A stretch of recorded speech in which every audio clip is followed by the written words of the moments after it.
So about Beyblade. Metal Fury Beyblades are the coolest, because they come with multiple modes.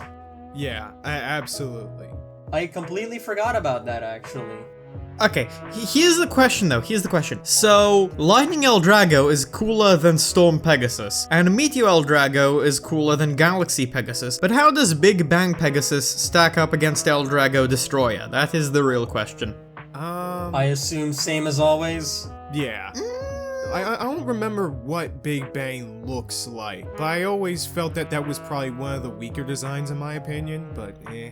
Really? Cause, the previous ones have the spin steel going for them, but they're all, like, very sleek designs. I like the protrusions on Galaxy Pegasus, but then you get a Big Bang Pegasus, and it's like, it has 2 tip modes and 2 metal piece modes, where on one hand you can switch the metal piece around. On the other hand, when you first launch it and it's going very quickly, it's like offensive stamina type, because the centrifugal force in the bottom pushes the tip out, and so it's like a stamina type. But then when it loses some speed and it can't push the sides out anymore, the tip goes in, and then suddenly it just goes really, really offensive. I really like how Samurai Pegasus looks though. Samurai Pegasus looks awesome, yes.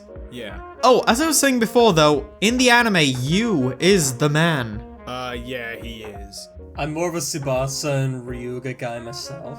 CBF, you told me that that he was a joke since the beginning, or that he gets shafted very quickly, and to that I say, I don't know. I remember him being very, very cool for a while, because there's the time he beats Jinga in the anime, and his finishing move carries quite a bit of weight for quite a while, and then Jinga beats him, and he's still cool, and then it's refreshing when he goes back to like the evil lair or whatever, and he's like, man, I enjoyed that so much, I want to keep dueling, I am hype, and then he gets beaten by the poison guy.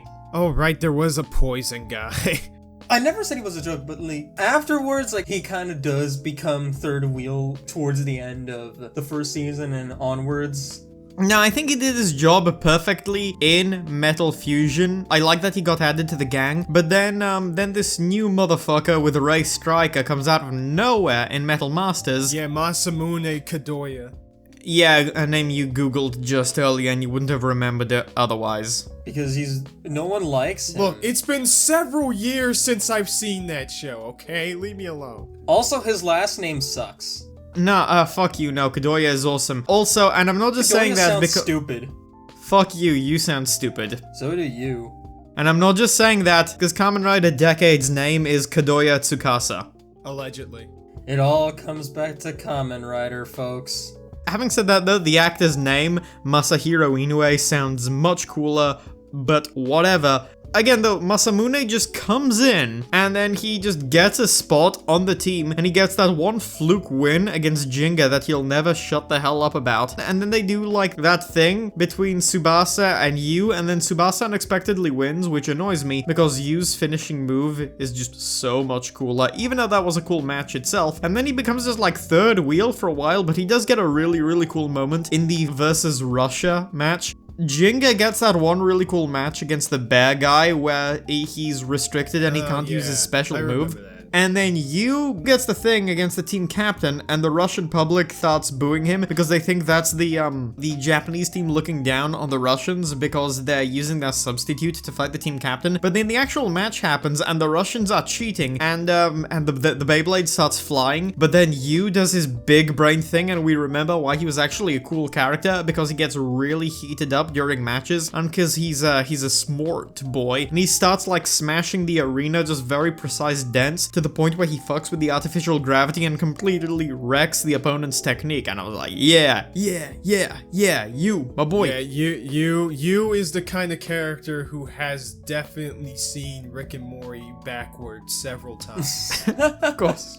I always remembered Tsubasa being like around the same level, if not slightly stronger than him at the same time though. And then in yeah, Tsubasa was cool. Metal Masters, he just goes berserk mode for like half the show, even though I kind of wish that instead of abandoning it, he just sort of channeled it and managed to control it better. Yeah, kind of like a Riku sort of thing. Given that it's basically an offshoot of Ryuga's Eldrago's power. Basically. But anyway, we've been going on this for a while now, and he also just kind of gets shafted hard in Metal Fury. So what you're saying is that you wish he hied it? Yes. I guess. By the way, just wanting to add that Beyblade has the coolest names. Jinga Akabane, Masamune Kadoya, fucking Kiyoya Tatagami. Yeah. I really, really love the name. And what was Ryuga's full name? Ryuga? I think it was just Ryuga, but it doesn't matter. Yeah, I don't think they ever really gave him like a full name. But speaking of awesome shows about little kids fighting to save the world or whatever, Idaten-tachi Knows Only Peace is an anime that just kind of dropped this season. Oh, I thought you were talking about Pokemon. We will do that special one day. Oh my god, keep freaking Pokemon away from this show, because bad things happen. Oh, we've come so far, we've fought so hard to get where we are. No, don't. Honestly, I'm not a fan of that opening. I wanna Anyways. be a hero. Pokemon Advanced. Yeah, that was the weakest of the advanced, but anyway. Fuck you, you're the weakest of the advanced. Yeah. I'm the strongest of the advanced. I know the better songs. I like the better songs. How about we advance this conversation? Yeah, for once. Come on. How about I advanced my fist up your anal cavity? I don't have one. I'm a robot. A ball. I hope one day you get turned into a frog just so we can say you're a ribbit robot. Anyways. Idaten. Before I castrate you, go on, Kaiser. Yeah, so Idaten, CBF has watched it, but Lone Crit, do you know the basic premise of the show? I know literally nothing about it. All I know is that gods and lazy. Gods, lazy, and demons. You got it half right. But unfortunately, we don't do half credit in this school. Lazy hikikomori? No, it's more so just like lazy training while nothing really happens for a while. So here's the premise. 800 years ago, these warrior gods, or the Idaten that they are called, came about to fight all of the demons that were running amok in the world and seal all of them into hell so that they don't wreck shit and they can protect humanity and whatever. And the story picks up with the youngest of the old warriors, the old Idaten that basically had to sacrifice themselves in order to create the seal, training up 3 younger Idaten that are still existing and are still kind of popping up. And around this time, of course, some new demons are sparking up, but this time in the form of humanoids, which is something that is just incredibly different because of a human scientist. Well, kind of human. As in not actually human at all. So what you're saying is that it's the forces of man versus the forces of God. No, No. actually. What you're saying is that the human scientist really loves Nietzsche. Yes. He's a demon lord, actually. If God is not dead, we must kill him. We must usurp God and kill the devil. Yeah. Yeah, also, I watched up to episode 2, and yeah, in episode 2, they actually reveal that he's also technically the demon lord that's responsible for all of the demons getting humanoid forms now. Yeah, the show is just really, really fun so far. I really like it. I've seen some screen caps. It looks really, really gorgeous. It is. Yeah, the visual design is great. Doesn't it have like red lines around the characters? That depends. Everything about the colors changes scene to scene. It's all about the lighting that influences the colors. Sometimes it can be blue lines, sometimes it can be red lines. It's kind of like a JoJo thing. Yeah, kind of like that. And the primary colors you see, that won't always happen. Like when they go to Antarctica, the colors are all like inverted and more red tinted. It's interesting that the show does this visually, and I've seen screen caps. It looks like one of the most unique looking anime of ever. Yeah, it's very, very vibrant. Yeah, it's opening as well, and the ED are just fucking bangers too, especially in terms of just the visual design of it all. Yeah, I was about to say, I couldn't care less about the songs much, but the visuals, they pop off like it was Mob Psycho 100 Season 2. Here's the thing I found out from, what was it, Core's videos on each of the openings for this season. Apparently, the opening, I think either the person who did the visuals or the guy who sang it were the same people who did Mob Psycho 100 openings. It must be the visuals, because these are not the same people from Mob Psycho 100. Yeah, it's the same guys that are just back, which kind of plays into an element of the series, which is that since the Idaten are basically immortal, you get various scenes of just them getting beaten the shit out of in various ways and just ripped apart and slowly regenerating. Is this played for awesomeness or comedy or both? Both.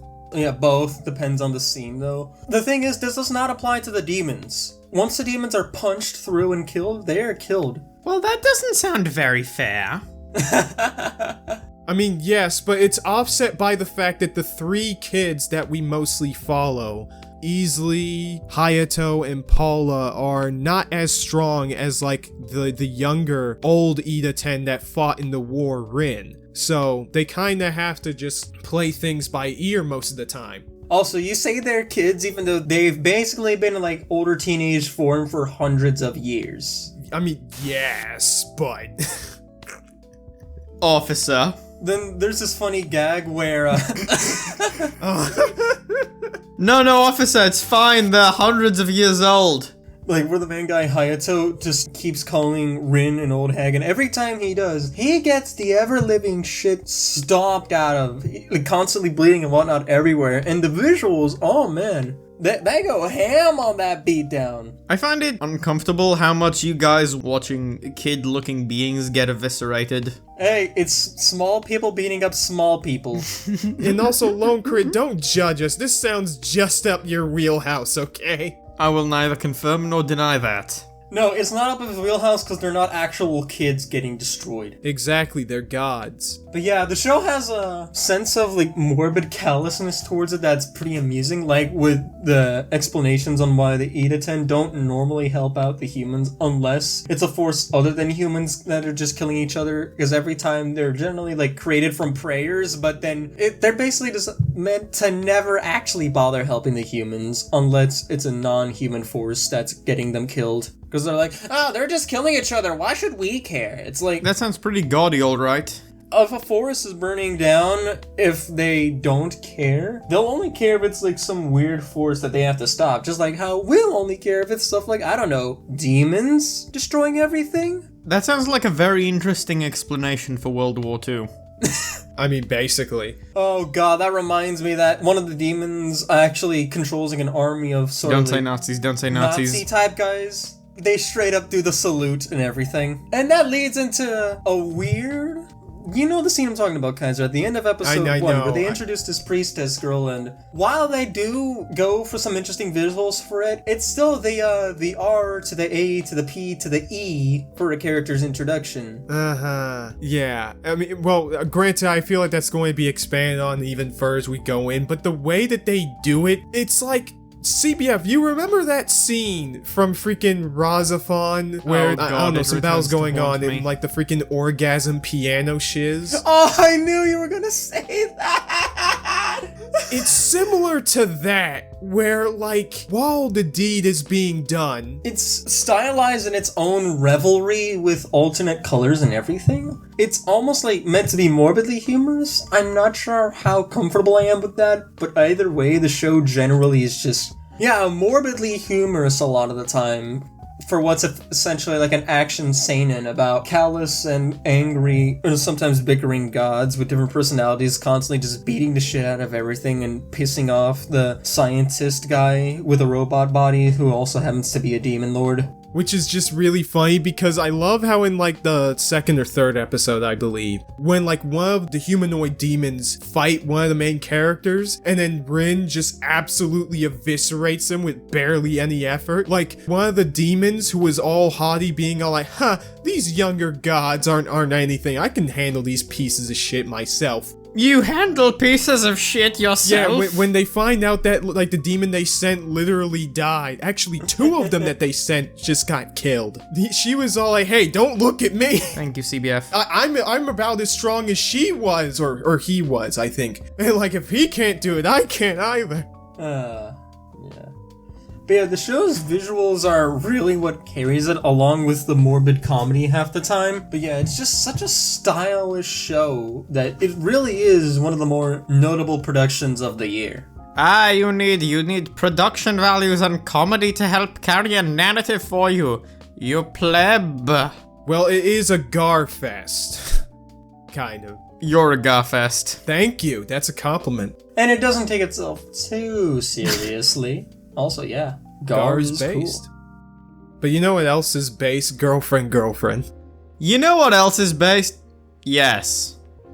Also, you stole my line, you dick. No, I made it better. Why? Because it came out of a robot mouth? Yeah, exactly. I'm glad we agreed on something. So what do you think of girlfriend, though, Crit? So artificial and sounds like shit. Got you. Allegedly. Factually. But anyway, girlfriend is definitely the black horse of this season. Oh, dude, girlfriend is great. It's basically full, shall we say, T-rard, but that's the point. While being just unabashed wish fulfillment that's very sincere, so it ends up being legitimately funny a lot of the time. Combined with the super jank-ass visuals that accentuate See, I wouldn't even say that, because I think to call it that, it's like calling a show that you think has genuine value trash. I think that kind of perpetuates a sort of false idea of what constitutes value.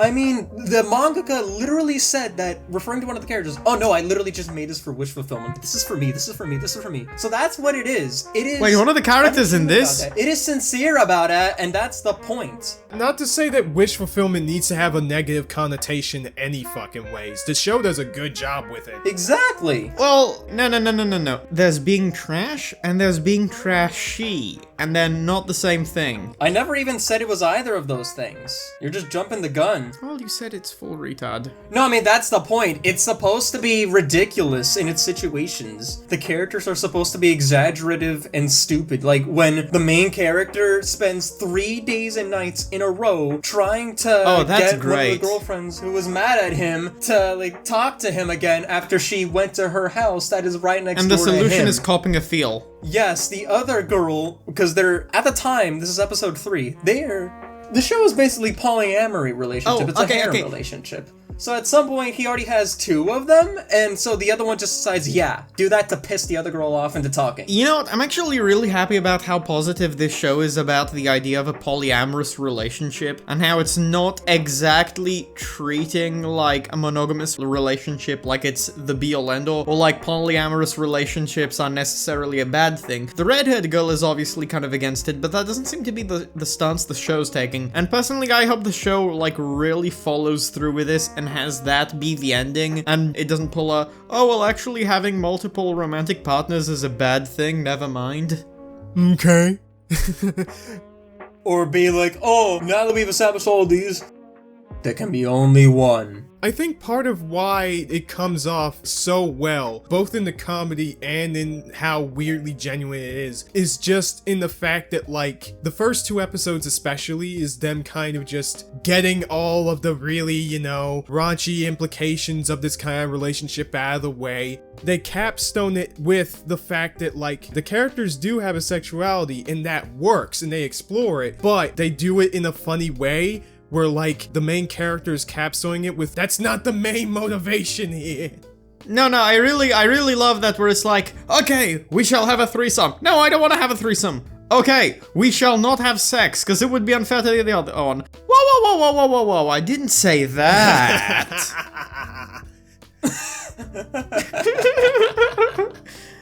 This anime removes double standards and it's great. That's pretty good. And then remember when they found out about the blonde YouTuber who ends up being like one of their classmates? And then through a series of just like bargains and weird exchanges, the blonde girl ends up being like, alright, now I shall be one of the girlfriends, because I don't want you guys telling on the fact that I'm a YouTuber to the rest of the class if I don't tell on the fact that you guys were being weird in the gym room, whatever that thing is called.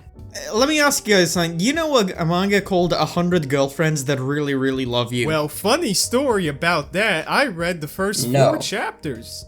Okay, thank God. Then Kaiser, you can see why I'm drawing the comparison, because the main girl and the main guy has the whole thing where he has 100 soulmates because God fucked up, and then he meets 2 girls, and if he doesn't get with one girl, then the other one will literally die of a broken heart. So he's like, actually, can I go out with both of you? I will love you both really, really much. Yes. And very, very much. And then the girls agree. And then every time he meets another soulmate, he's like, girls, I got another one. And every time he looks like he's about to shit a gold brick, and it's amazing. Oh my god. And I assume they're entirely supportive of it? Well, not entirely. Yes, just about. Like, yeah, not entirely, but generally speaking, yeah. Yeah, because the tsundere girl, at the very least. The other girl is fine with it because, like, it's really, really similar to Girlfriend, where, like, most of the characters are just weirdly so genuine that they're just extra about everything. So the first two girlfriends is just like, oh my god, he's so pure that he can't turn away from the heart of a man who expresses their love. How romantic.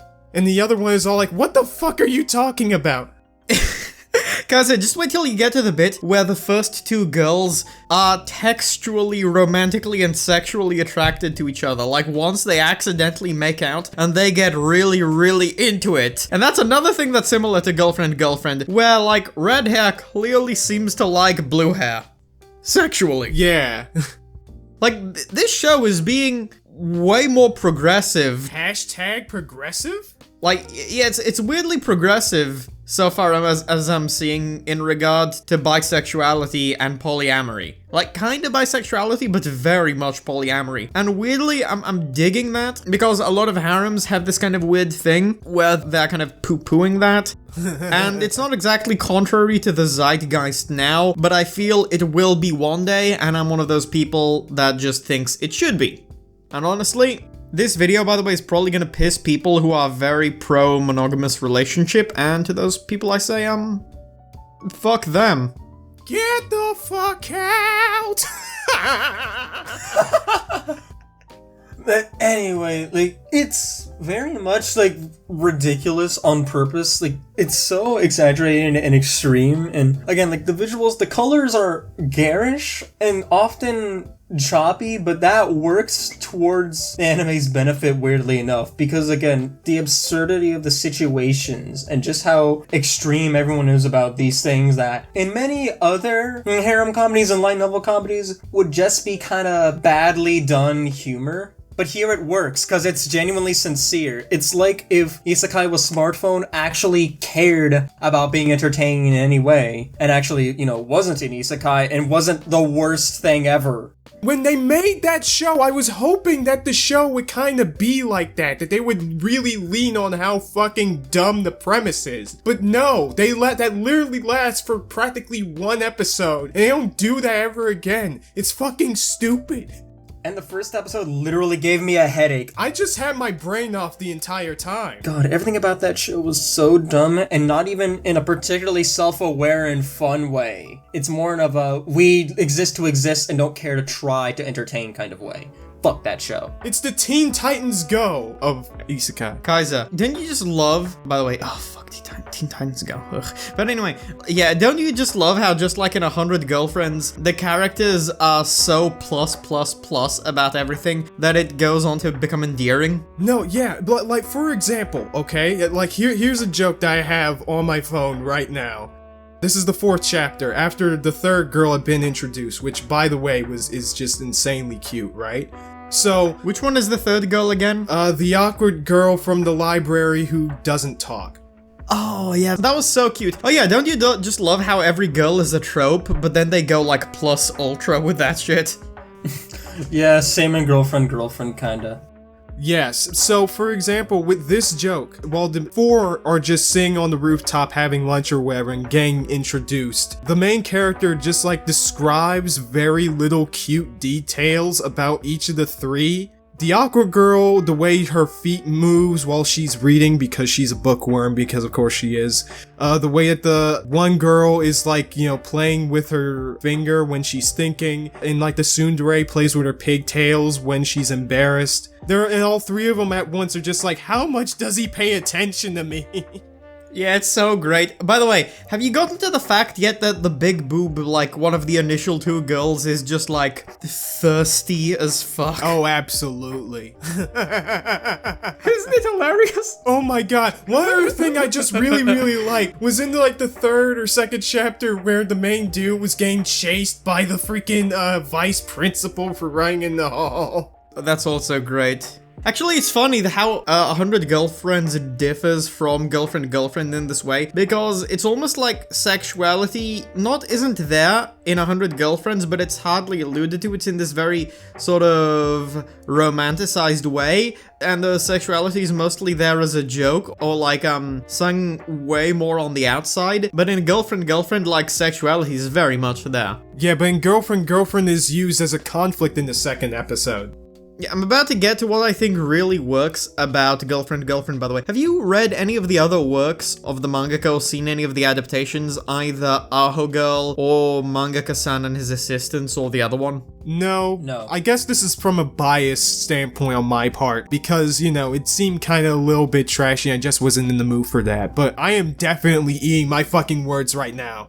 Oh yeah, his works are very trashy. On purpose. That's the point. Mangaka-san and His Assistants is extra funny in my opinion. Between the two works, Girlfriend is definitely more similar to that one. It's weird because I'm watching Girlfriend and I'm seeing these little aspects of this guy's other works that I recognize here. For example, the main girl, a lot of the way she's tsundere-ish and the way she reacts and her facial expressions is very much like the editor of the mangaka of the main guy in Mangaka-san and His Assistants, who also went to college with him and is pretty much very like, well, she's romantically interested in him, but she's also very, very tough with him. And the way she reacts to a lot of his bullshit is like that because this guy has a panty fixation and just incorporates that into his work as much as possible, and that's what's on his mind pretty much all the time. To the point where the mascot for his manga is a cat wearing a bra as a mask that is called a branya. Oh man, that's something. Also, the blue-haired girl is kind of like the blonde girl, the friend in Aho Girl, who has a crush on the main guy. And the main guy here looks very much like the main guy in Aho Girl, but his personality and attitude and everything is the complete opposite. It's kind of interesting seeing some of this guy's designs and types of characters and tropes and types of interplay being echoed here, but being put into use in a much better way. But here's what I think really works about Girlfriend. It's dynamic. Because in Aho Girl, as far as I remember, girl is annoying, guy punches her. It wears off very, very quickly, and there's not much to, like, keep that fresh or interesting. Here, though, they actually do, relationshiping that changes. Like, in the beginning, when the redhead girl's being pampered to, and she's like, this is great. And then the thought occurs to me, maybe, just maybe, she's a shit girlfriend. And then they do a whole thing with that. Yeah, where they have a relationship crisis, where, like, she actually has feelings of inadequacy, where she doesn't feel like she's good enough for the guy because the other girlfriend is so much more caring and productive. And also because the main guy is like, oh, don't worry about it, I'll do all of this. And the red-haired girl's like, no, I don't want to constantly be pampered to like this. I want to be able to help out too sometimes, do stuff for you as well. Yeah, they place a lot of genuine value in communication when it comes to this sort of relationship, which I really oddly respect the way they portray it too. You know what's insane? The girlfriends... Yeah, they're cool. Hang out. Yeah. That was great! And have activities together. Remember when they sit down and play smartphone games? Yeah. Yeah, and then the blue-haired girl kind of sucks at it, and that's how they find out about the YouTuber girl. Yeah, and they hang out, and they make friends. Like, there is a dynamicism in here. Girls come along, get into a relationship, rivals, become friends. Relationship dynamic changes a bit. Comedy changes a bit. Initially, one girl works hard, the other one's lazy. Guy works hard for both of them. And it doesn't stay like that forever. Girl realizes something's wrong, and they deal with that. They actually play on some, realistically founded relationship issues, and then things change. Now, hopefully she tries harder, and that, it switches it up in creative and related to the subject material ways. It makes the characters feel, despite all the silliness, like they actually have a relationship. I would prefer it if Redhead didn't hit the guy, by the way, and maybe came up with more creative ways to shut him up. But I'm not annoyed. It's just more of a little nitpick. I mean, yeah, no, I don't disagree. Yeah, and either way, it's just like the show could have gone so far more into... Because at first, that's kind of what I was saying as well, that, this is like so bad, it's good. But no, it's genuinely just kind of refreshing and genuinely kind of fun with a premise that sounds like it would absolutely be dumb trash bullshit. But no, it's just, again, genuine and sincere while being wish fulfillment. That's the point. It manages to be worthwhile because it feels like it wants to have that semblance of sincerity and fun with this oddball premise that it manages to be wholesome about, with the polyamory and everything, and the girls hanging out, even if they're tropes first and foremost, or at least at the start. Yeah, because part of why it's so funny is because of the sincerity. Like, that's basically the joke of this whole thing, which helps ground all of the silliness in a weird way, and used as a good avenue from new and interesting jokes that we just don't see very often. It's also interesting that things are grounded a bit relating to surroundings. Like, the redhead girl is to some extent the straight man, to some extent. But then you remember that time they're in the bathroom and she chases him out and the other two girls just come along and they see that and they just turn around and they're like, I wonder what they were doing in there. Who knows? Wink, wink. And just, no, it's not what you think. Wait. And I like how even though red hair is the straight man, she herself is a massive fucking weirdo. It reminds me very loosely of Ghostbusters, where Bill Murray is kinda the straight man between like him and Harold Ramis and Dan Aykroyd, but then Ernie Hudson comes in and he's the real straight man, and he makes Bill Murray look like a lunatic, even though he's not as weird as the other two. Or even just regular show in general. Regular shows based. It feels like we're missing the Ernie Hudson here, but not in a bad way, where she's kind of the straight man, but she's also kind of really weird. And so you get a lot of varied types of comedy, where sometimes she's like the weird one, and sometimes it's the other ones that are weird that she's reacting to. Again, I just love the way, when she feels inadequate, her bizarro reaction to that of, I must fuck him. I must contribute something. And how she feels pressured into that, and then the main guy rejects her. I would have really liked it, by the way, if when she's like, am I not good enough or whatever, if he's just like, because he's being oddly serious there, if he gives like a smooth line, and he's like, what kind of guy would be turned on by his girlfriend when she forces herself?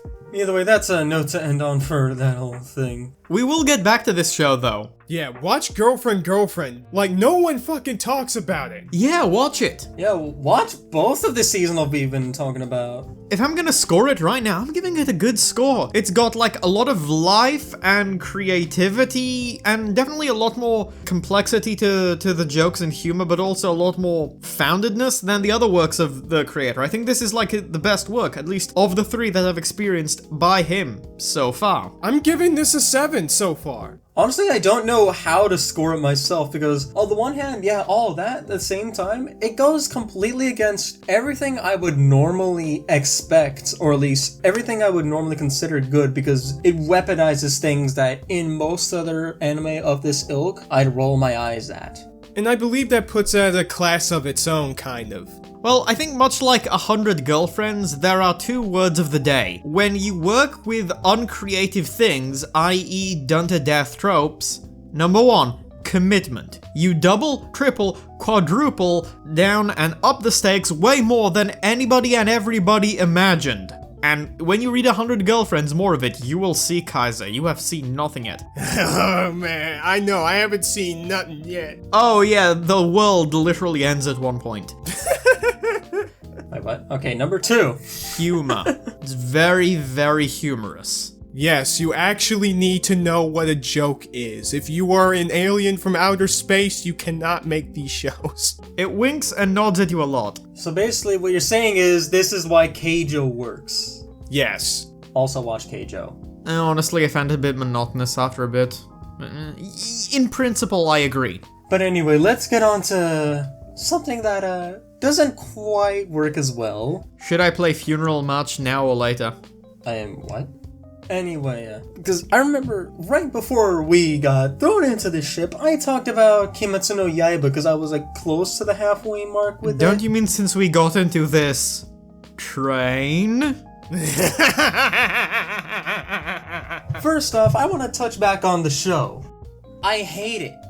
I actually hate it now. Yes, because you are just an elitist anime asshole. Yes, you hate it. You hate it. Exactly. Let's explain your elitism. Oh my god. Like, allow me to explain myself, because the thing is, in principle... Roger Ebert wannabe. Shut up. Please, I went up to bat for a girlfriend. I think I'm not an elitist, as the kids might say these days. You're right, you're a snob. Oh yeah, why don't you bat for big order then? Okay, that one's just so bad it's good. That one's bad, even though it's funny. Does anyone go to bat for that show? No, hardly anyone does. But anyway. The same kind of people that try to bat for why maybe you should fuck your siblings.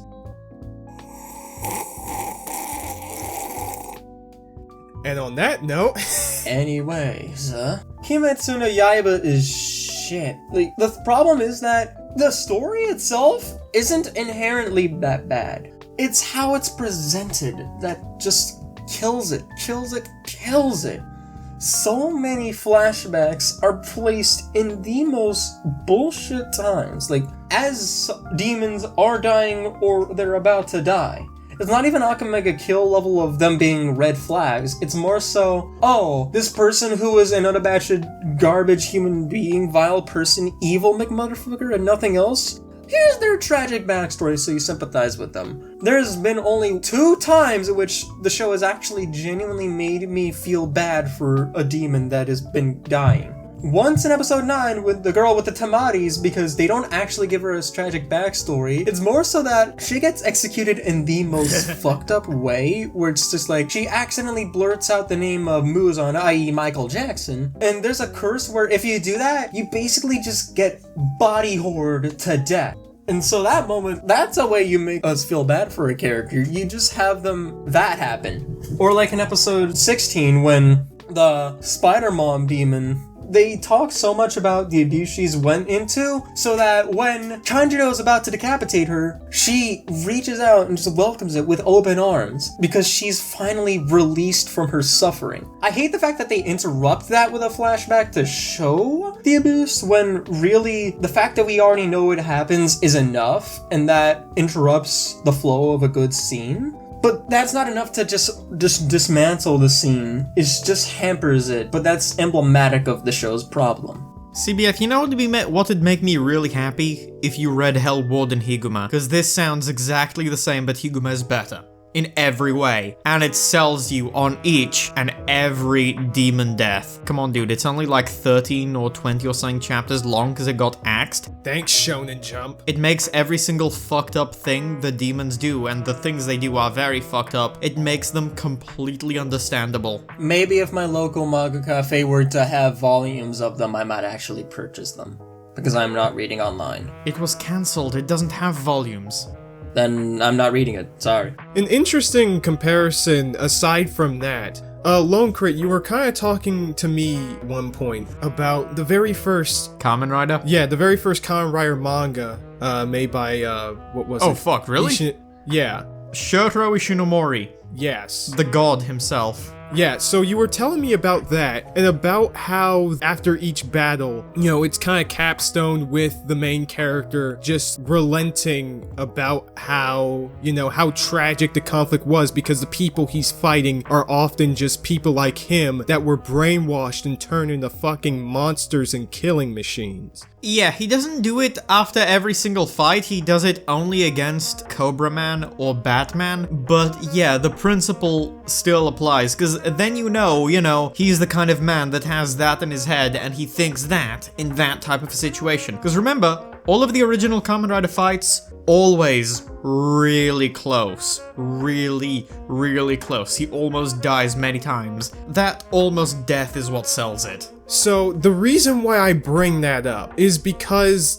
Demon Slayer tries to do a very similar thing. Because the demons in the world, you know, were once humans that were basically infected and becoming demons in the first place. Oh, like the Hollows. Yeah, and you know, the main character Tanjiro basically has empathy for him, not just because of just knowing how fucked up that situation is, but because his sister Nezuko is literally in the same boat. So it's understandable on that principle alone. That sounds like an incredibly great idea, especially in a setting like Demon Slayer's is, you know. It could potentially rival Rurouni Kenshin in just its study or like empathetic storytelling? Yeah, empathetic storytelling about morality and shit. The issue is that it tries too hard while trying too little. It's funny you should bring this up, by the way, because the original Kamen Rider manga doesn't do this because we never see the people before they get brainwashed, and we never see any humanity in them afterwards. The only indication of what could have been is Hongo himself, and then Hayato Ichimonji after he gets unbrainwashed when Hongo hits him in just the right spot out of complete and total dumb luck. But what interestingly does do this is the Kamen Rider the First movie that I mentioned before, because remember when I said it has a completely unrelated story that it tells parallel to the main one? Yeah. Yeah. Well, that one is about two people in a hospital that have cancer, where one girl keeps bringing this one guy that knows he's going to die, like flowers and just treats and stuff, and he keeps being a dick to her because he just, again, he knows he's gonna die. He's very resentful of the idea of having fun in life or making any kind of connection. He doesn't want to, like, feel that pain. And then eventually he finds out that she's a patient too with the same condition as him, and she's also dying, and they form a relationship and they start having fun together and living their lives to the fullest while they still have them. And then it's revealed at the end of the movie that two of the mutants that Hongo and Ichimonji killed were actually those two. Shit. And so that's one of the only things the movie did well of, yes, this is the kind of people that Shocker takes, whose weakness they take advantage of and they make them into this. That was empathetic. But yeah, Kimetsu, I get the idea where it's supposed to be that, oh, the demons are airing their last regrets as they're finally, like, passing on. That's what they try to do with Rui after the whole thing with his battle with Tanjiro and the fact that Tanjiro has an actual connection with his sister while Rui basically just tries to have this fake family to make up for the family that he thought didn't love him anymore, when in reality he kinda went berserk and killed them. And then once his mother was like, I'm sorry that I couldn't birth you with a stronger, less frail body, after, you know, he got infected by a demon and the dad tried to, like, put him out of his misery. That was the last thing he heard until she died, and so he went insane. Problem is, they spend 1.5 episodes on this explanation, like, as he is dying, after he's been decapitated twice now, and it's like, motherfucker, we get it, die already! You know, this reminds me of that time in Kamen Rider Kabuto where Kamishiro Tsurugi, aka Kamen Rider Sasod, finds out that he's actually one of the monsters of the season that thinks it's a human, and that instead of his sister being killed by monsters, he in fact killed the real Kamishiro Tsurugi and the real Tsurugi's sister and took his place and forgot that it was a monster. Oof. That sounds really dope. Well, it starts out really good and ends really well, but some of the stuff, like in that second half, you've heard the drill. Yeah, but like, I feel that the whole Rui thing could have been much more smoother if most of the other instances of this happening in the anime didn't happen. Because it makes the most sense with Rui, especially the way he kind of caps off this part of the story. Because, you know, he, in a sort of thematic sense, has a connection to Tanjiro through their views on family and how much they value that and how that has affected their drive and their lives and shit. It's pretty obvious connection there, but it's much more compelling than all the others in which they still try to use the flashback angle. Instead of making the characters themselves interesting and use subtextual ways of conveying their struggles or something along those lines, they just kinda throw in that at the very end, which just ruins the drama. It obfuscates from the struggle way too much, in my opinion. So what you're saying is that it's all about family. Shut the fuck up. Okay, Vin Diesel. Actually, I was referencing Carrie Fisher, but okay. But either way, it's way more theoretically compelling than with the guy who's able to turn the rooms and who wants to go back into the 12 Kozuki, like the 12 Kizuki, yeah. Red Moon Demons or whatever, who basically it's just like, oh, Tanjiro, he didn't step on my writing, he respects that, after they just do 2 different kinds of flashbacks for him in a row. Fuck that bullshit. If they just threw that last line in without the flashbacks, He basically says his backstory, or at least conveys it through his dialogue anyways, so he didn't really need to see it. Again, it does so in a way that interrupts and doesn't add much to the fight aside from what we already know. Yeah, just like, imagine if they built the fight around that organically, or if like in the Rui arc entirely, they set that thing up almost like Dark Souls style, where it's just like through setting clues and other things, where, you know, it actually becomes a case where they don't just dump a whole bunch of things near the end. And that's why I much prefer the movie. Yes. Because the movie, it's like everything I wanted from the series. They cut the bullshit. It's a film. They don't have time to pad things out with overly long expositions or rob Tanjiro of the win against Rui from that epic scene in episode 19 that already has 2 different ass pulls, only to be like, oh no, he decapitated himself. So it's up to the Hashidas to finish the job. Fuck, I hated that shit so much. Oh, so that's why everybody flipped out so hard over episode 19. Yeah, it has like the crazy cool action scenes, even though it's bullshit Tanjiro learning something we never knew about before. That's another thing I hate about this series. It just constantly, oh, this thing about a character, we're gonna introduce a new thing, like with insufferable fucking Zenitsu, who after 7 episodes of generally being the whiniest bitch in the world, it's like, oh, turns out he has like a self-loathing thing. And was like, oh, I need to learn to master this one power that we've actually already seen him master, so it's not nearly as impressive when he masters it for the second time. But the movie, it doesn't have to contend with that kind of stuff. The pigman guy, Inosuke, gets to be fun. Zenitsu doesn't have to be as consistently annoying. And we actually get to see more about Tanjiro, his regrets about the fact that his family's dead, where he gets put in a dream scenario where he's actually with them again. He starts bawling his eyes out and eventually realizes that, oh, I'm dreaming. He has to kill himself to get back into the real world. And that's just far more interesting. Yeah. And we also get to follow Rengoku and his whole thing throughout the movie, where most of the jokes involving him, in my opinion, are probably the best in the series, by the way. Not really a big fan of its comedy, but with him it works because he's just this very blunt guy. Yeah, I also like Inosuke's humor for the most part, even though both the movie and the show try to do like weird gimmicks with him that I don't think work as well as his humor. But yeah, sometimes the show can be funny. And with him, here's the thing. I did not like him much initially in the show when they introduced the Hashidas for another plot line that drags way the fuck out about, oh, Tanjiro and his sister, they must be tried. The sister, she's a demon. We cannot let her live. But oh no, Tanjiro wants that to happen. A lot of them come across as very annoying, except for best character Shinobu, who is far more interesting for her own reasons. But this movie centers around Tanjiro and Rengoku, who, after they all deal with the demons and most of them get beaten, we get one of the actual Kozuki, like not one of the lower ones like Rui or the Dream guy from this movie. We actually get one of the main 12 there to fight Rengoku. Like, I forget his name. I don't like the fact that he was just, like, introduced out of nowhere just to have a final boss, but he ends up being, like, a more compelling character where it's just like, I fight for strength and for honor. It's sad seeing people just deteriorate over time, so I became a demon. And you're a strong person. I like fighting you. You should become a demon so you can just continually hone your strength. And he keeps trying to convince Rengoku as they're fighting to the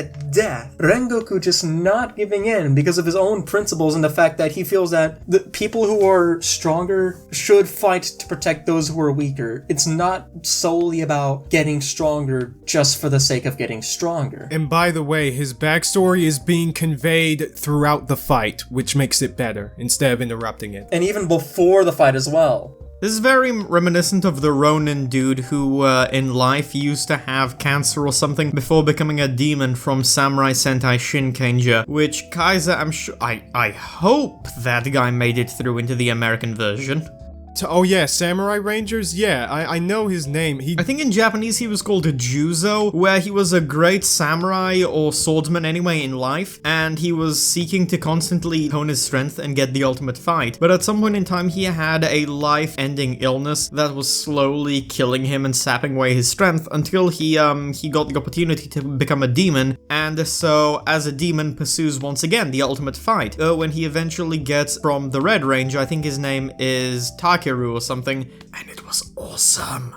Yeah, I remember that fight in Power Rangers 2 and it was great. They changed the backstory a little bit because they didn't specify the disease thing. I don't think that was an element in there. They leaned more heavily towards the, like, one of the main female villains in their past relationship. Oh, good. She's great. Yeah, that fight was great, and this fight with Rengoku versus the 12 Kizuki guy, that was incredible. Not just visually, but in terms of storytelling too. Yeah, it was the first time that it felt that the backstories weren't a massive hindrance for the most part. And yeah, the visuals of that fight, oh yeah, they surpass anything even in this series. And Rengoku dies in combat, and at one point sees a vision of his mother one last time and is like, hey mother, did I do good? And she's basically like, yeah, you did. You won, son. And the thing is, it's about to be morning. Demons, they cannot be in sunlight, kind of like vampires. They evaporate and die and get destroyed in the morning. So the red Kozuki guy, he ends up running away, and Tanjiro, he can already barely keep up at this point. He's injured, he's been stabbed once, so he throws his sword at the guy and just starts screaming about how the Hashira is way stronger and better than this guy will ever be, way more honorable. Yeah, Rengoku won! And they're all crying about this guy's death. Oh, okay, that explains so much about when I popped into the stream that you guys were watching the movie and just saw that. I was like, I don't know what the context is, but this seems pretty awesome. Yeah, he was all like, that man defeated you, he won, he is stronger than you, and he deserved to win. And that was great. Yeah, because he did not run away from the fight just because he was about to die. When he was basically doing kind of like what Goku did with Raditz, where it's just like, I may die, but I'm taking you down with me. I will not let go. When everyone starts crying, Rengoku just was like, I believe in you and your sister. That was good. And also when Inosuke basically just tells him to stop crying about his own weakness and to be like, this man put his faith in you. It is up to you to live to that. That was a moment I was not expecting from Inosuke, who for the most part has been pretty funny comic relief, but that was good. Some other moments a little bit after were a bit overplayed, but that's what I like about the movie compared to the series. It's not bogged down by tremendous pacing issues or bullshit. The characters don't get to be as insufferable like Zenitsu. It's the story I wanted it to be, where it's just fun action with some emotions that actually get explored in tasteful ways that don't drag itself out to Kingdom Come. It's Kimetsu minus the bullshit that made it insufferable in the TV series. So I'm cautiously looking forward to season 2 and to see how that's gonna pan out. So what you're saying is if you want to watch Kimetsu no Yaiba, just watch the movie. Just like how I always say that if you want to watch Black Butler, just watch Book of Circus and literally nothing else. Like I did. Good. You're a good boy, Kaiser. The movie does miss the best characters like Michael Jackson and Shinobu, and they are more interesting, like with Michael Jackson, who's just aggro and killing people in literally every scene he's in, or Shinobu, who is kind of malicious towards demons in a very delicate and yet twisted sort of way. But yeah, Kimetsu has some moments about it that I like, but all of that's better off in the movie. Yeah, we're pretty much out of time right now, but hope you guys enjoyed the episode, the Newtypes podcast, and we'll see you next time. And also, hey guys, is the SOS signal fixed yet? Hopefully. It's close to being done. I'm still working on it. Maybe we can leave soon. Oh wait, I see it. I see our messages. Hell yeah! They're coming through. Fucking finally. Someone, please get us out of this ship. We can leave. Please. See you next time on the Newtypes program.